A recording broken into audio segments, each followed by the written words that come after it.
যাতায়াতের যাতায়াতের দরকার চলে গেছে। তবে নদীপথ তো আমি যতদূর জানি যত রকমের যানবাহন আছে তার মধ্যে সবচেয়ে নিরাপদ। তারপরেও আমি নিজে তো এই নদীপথে চলাচল করি, লঞ্চে আসা করি।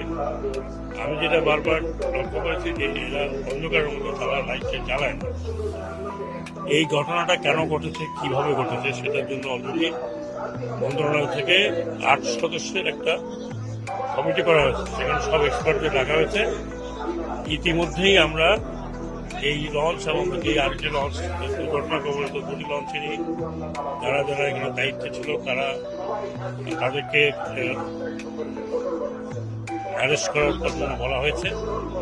ইনকোয়ারি হবে, সেই ইনকোয়ারির পরে বোঝা যাবে। এবং ইতিমধ্যে কতগুলো ইনস্ট্রাকশন অলরেডি বিআইডব্লিউটি এর চেয়ারম্যান আমার এখানে আছে, ডাইরেক্টর শিপিং এখানে লোকজন আছে, তাকে বলা হয়েছে যে কুয়াশায় কোনো লঞ্চ রাত্রে চলবে না।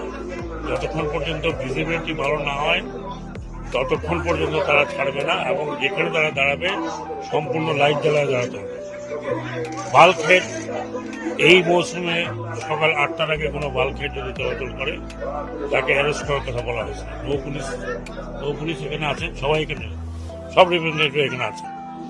এই ধরনের একটা দুর্ঘটনা কোনোভাবে মেনে নেওয়া যায় না, কারণ নদীপথে দুর্ঘটনা ঝড় তুফানের মধ্যে পড়তে পারে, কিন্তু একটা আরেকটাকে যেভাবে দেখলাম মেরেছে, তাতে মনে হলো যে যে চালাচ্ছিল হয় সে ঘুমিয়ে গেছিল অথবা অন্য কাউকে দিয়ে চালাচ্ছিল, যেটা আমি দেখে মনে হলো। কিন্তু ইনকোয়ারি ছাড়া সঠিক নির্ণয় করা যাবে না। ইতিমধ্যেই আমি এবং আমার নৌ মন্ত্রণালয়, বিআইডব্লিউটিএ এবং ডাইরেক্টর শিপিং এর তরফ থেকে ইমিডিয়েটলি আমরা যারা মারা গেছেন তাদের তো সমবেদনা এবং তাদের আত্মার মাগফিরাত কামনা করে দোয়া করছি।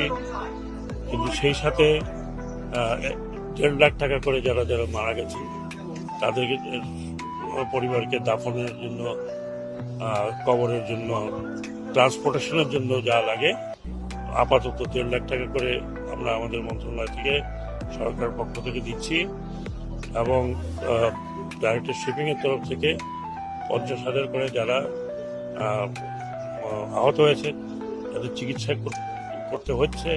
করা হচ্ছে তাদেরকে তাৎক্ষণিকভাবে যাতে সহায়তা দেওয়া যায়, এটার কথা আমি বলেছি।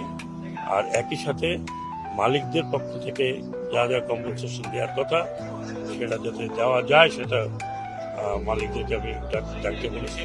তাদের কি দোষ আছে সেটা দেখা যাবে। আর যে সমস্ত